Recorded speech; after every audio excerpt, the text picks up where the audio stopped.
शिवजी और कुबेर की कहानी। आज की कहानी देवों के देव महादेव भगवान शंकर के बारे में है, या यूं कहें कि भगवान शंकर और उनके भक्त कुबेर के बारे में है। शिव भक्तों को यह कहानी पूरी जरूर पढ़नी चाहिए या सुननी चाहिए। कहानी कुछ इस प्रकार है। कुबेर, जिनको धन के देवता कहा जाता है, वह यक्षों के भी देवता थे। कहते हैं कि लंका पहले कुबेर की थी। रावण ने जब लंका पर कब्जा किया और कुबेर को वहां से निकाल दिया तो कुबेर को मुख्य भूमि की तरफ जाना पड़ा। प्रजा और राज्य को खोने के बाद कुबेर निराश हो गया था, इसलिए उसने भगवान शिव की आराधना और भक्ति शुरू कर दी। इस तरह से कुबेर एक शिव भक्त बन गया। कुबेर ने बहुत कड़ी तपस्या की और भगवान शिव को प्रसन्न किया। भगवान शिव ने उसकी तपस्या से प्रसन्न होकर उसे एक नया राज्य दिया और संसार का सारा धन उसको दे दिया। इस तरह से कुबेर धन का देवता बन गया और लोग धन और कुबेर को एक समान मानने लगे। संसार का सबसे धनी व्यक्ति बनने के बाद कुबेर भगवान शिव को बहुत कीमती वस्तुएं चढ़ाने लगा। धीरे धीरे उसे लगने लगा कि वह शिव का इतना महान भक्त है और वह इतनी सारी बहुमूल्य वस्तुएं भगवान शिव को चढ़ाता है। लेकिन सत्य तो यह था कि भगवान शिव ने कभी भी उसकी चढ़ाई विभूति के अलावा किसी और वस्तु को छुआ तक नहीं था। कुबेर, जो यह मानने लगा था कि वह अब भगवान के लिए कुछ भी कर सकता है और उन्हें जो चाहिए वह दिलवा सकता है, कुबेर एक बार भगवान शिव के यहाँ पहुंचा और उनसे कहा, मैं आपके लिए कुछ करना चाहता हूँ, आप मुझे बताइए मैं आपके लिए क्या कर सकता हूँ। भगवान शिव ने कहा, तुम मेरे लिए कुछ नहीं कर सकते क्योंकि कुछ करने के लिए मेरी कोई आवश्यकता ही नहीं है। लेकिन कुबेर शिवजी से बहुत आग्रह करने लगा कि वह उनके लिए कुछ करना चाहता है। दरअसल वह कुबेर का अहंकार बोल रहा था। भगवान शिव ने अपने भक्त को सही मार्ग पर लाने के लिए एक लीला रची।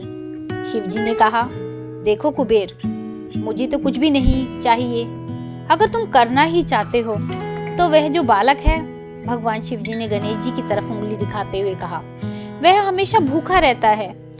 उसे एक दिन अच्छे से पेट भरकर खाना खिला दो, बस इतना मेरे लिए काफी होगा। कुबेर ने मन ही मन सोचा कि भगवान ने मुझसे मांगा भी तो क्या, एक बच्चे को खाना खिलाने का, बस। यह सोचकर कुबेर गणेश जी को अपने साथ भोजन कराने के लिए ले गया। शुरू में कुबेर ने अपने कुछ रसोइयों द्वारा खाना बनाकर गणेश जी को स्वादिष्ट खाना परोसा।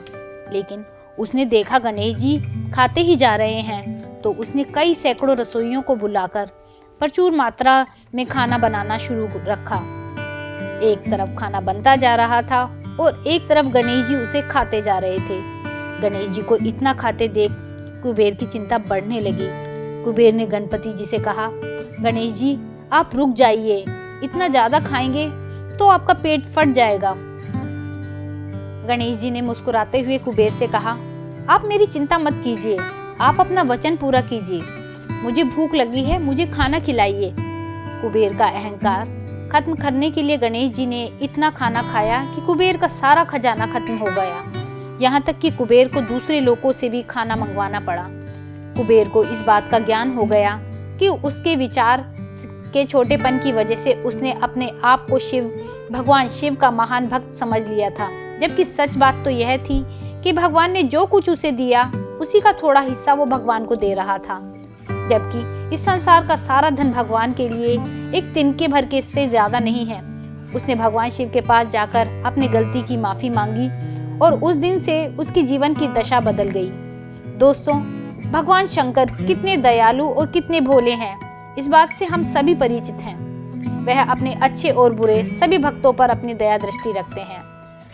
ईश्वर से प्रार्थना है कि उनकी कृपा दृष्टि यूं ही बरसती रहे। जय भोलेनाथ। दोस्तों, यदि आपको यह कहानी अच्छी लगी हो तो इस कहानी को लाइक कीजिएगा, शेयर कीजिएगा और मेरे चैनल को सब्सक्राइब कीजिएगा। वीडियो देखने के लिए धन्यवाद।